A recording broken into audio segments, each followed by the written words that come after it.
Bonjour Tillman. Bonjour. Merci d'être présent avec nous chez Supmode et d'avoir lancé la SP de Nîmes. Est-ce que, pour ceux qui nous regardent, tu pourrais te présenter en quelques mots? Alors, je m'appelle Tillman, je suis un ancien de la chambre syndicale de la couture parisienne, donc en fait initialement destiné à devenir un couturier. J'ai passé un peu de temps chez Dior, chez Nina Ricci, gagné le concours du comité Colbert. Et par ma passion, le skate, la rue, etc., finalement je me suis retrouvé à faire des vêtements de skater pour Ethnies, Homeboy.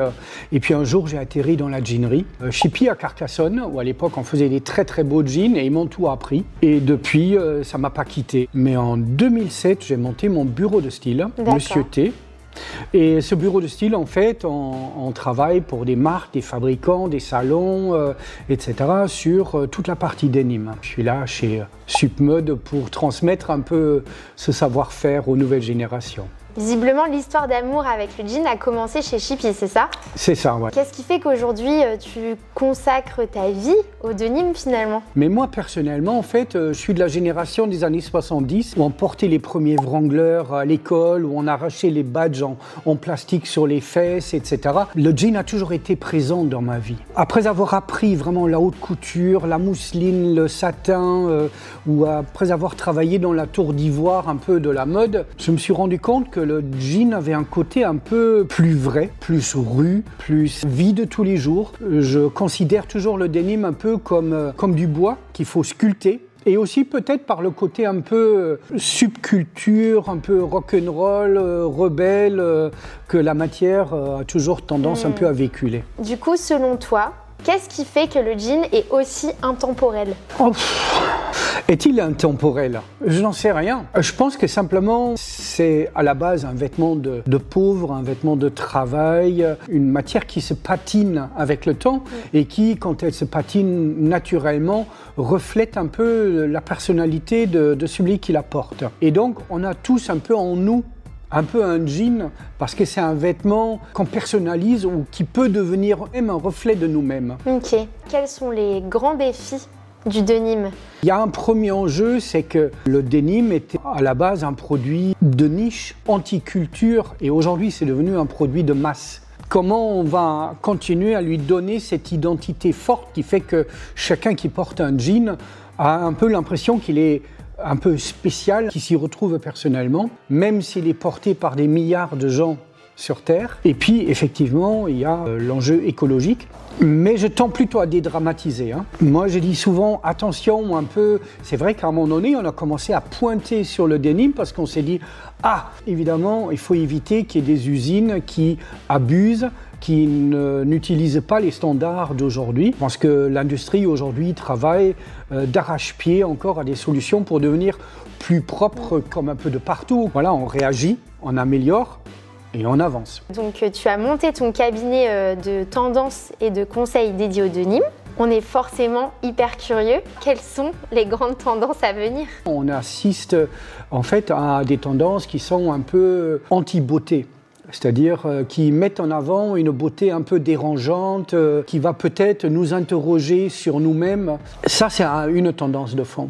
Ensuite, il y a aussi ce côté un peu habillé, mais version denim. On a un côté plus baroque et un peu plus poétique, casse un peu les normes du tailleur ou du costume en ayant des formes plus déconstruites, un peu plus rondes que le costume formel. Ensuite, on a une grosse tendance sur la contre-culture du quiet luxury, un peu du old money, mais qui revient peut-être aussi avec un côté plus subtil. Pour terminer, dernière tendance, c'est la confrontation entre nos repères historiques du vêtement de travail, du workwear et l'arrivée des robots.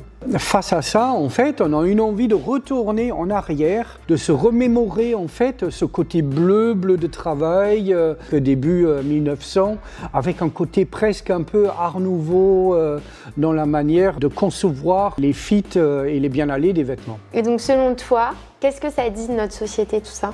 Moi je dis on vit une époque vraiment totalement folle. Il faut en profiter, il faut avoir un côté un peu carpe diem, je vis au quotidien, je prends plaisir en fait, avec ce que je vis. Je fais peut-être un tout petit peu, des fois, abstraction de toutes les mauvaises nouvelles que les réseaux sociaux peuvent me jeter à la tête tous les jours. Finalement, on va pas si mal que ça. Donc j'ai envie d'être très optimiste, naïvement, parce que je me dis que le bien attire le bien. Le denim, j'espère qu'il va attirer des beaux denims, des produits qualitatifs avec des belles histoires qui nous correspondent et dans lesquelles on va pouvoir s'éclater.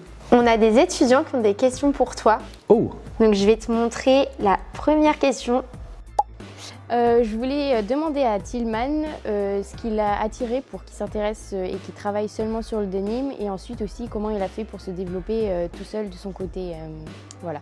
Pour moi, c'était la différence entre les matières un peu floues, un peu molles que j'avais entre les mains dans la haute couture et ce côté rue, résistance, authenticité, ADN très forte, utilitaire aussi, qui m'ont vraiment attiré dans ce truc du denim où je me suis dit waouh, c'est fou. Selon moi, le denim fait partie des choses qui ont des histoires à raconter, qui ont une profondeur. Et pour répondre à la deuxième partie, comment je fais? Oui, je suis arrivé en France, j'ai pas de famille, j'ai personne qui m'a poussé, qui m'a positionné. C'est vraiment, il faut y croire, il faut se préparer, il faut travailler, il faut avoir une passion. Il faut avoir des choses à partager. À un moment donné, on tombe toujours sur quelqu'un qui va le ressentir et qui va offrir une possibilité d'avancer dans la vie. Il faut y croire, il faut y aller, il faut donner le maximum. Il ne faut pas confondre les objectifs. L'objectif numéro 1, c'est de trouver des clients. L'objectif numéro 2, c'est ensuite de s'éclater avec les créations ou le travail qu'on fait pour ses clients. Il faut être conscient du fait que c'est une entreprise commerciale, motivée par la passion, mais la passion qui fait avancer l'entreprise, c'est aussi le nouveau client qui se pointe à l'horizon et qui dit « mais venez travailler avec moi ». Il faut aussi avoir la capacité de se vendre, de se mettre en scène. Et j'ai une autre question du coup d'une autre étudiante.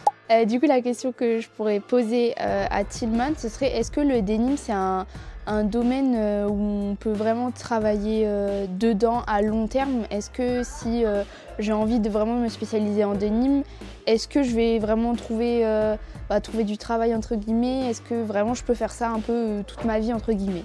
Écoute, je trouve la question est hyper pertinente. L'industrie du jean est tellement importante qu'aujourd'hui, elle représente 30% de chiffre d'affaires de plus que toute l'industrie de la musique dans le monde. Ouais, à l'aise. Le milieu des denim, même si on a l'impression que c'est petit, c'est tellement vaste. Il y a de la place pour tout le monde. Maintenant, c'est comme partout dans la mode. Il y a de la place pour ceux qui sont bons.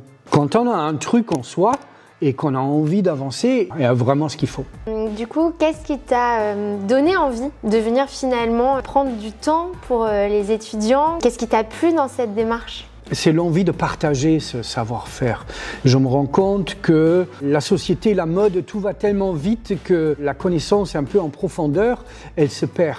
J'ai envie de partager, j'ai envie de voir une nouvelle génération arriver et qui vont faire non seulement des beaux jeans, mais aussi un peu en connaissance de cause et qui vont savoir, tiens, ça vient d'où et pourquoi ça fonctionne et comment j'arrive à m'exprimer avec tout ce qu'offre l'univers du bleu. J'ai pris sur mon temps parce que j'aime bien ça. Merci beaucoup pour ton temps, pour toutes ces explications. C'était super intéressant. Merci à toi et avec vraiment le plus grand des plaisirs. Ciao. Ciao.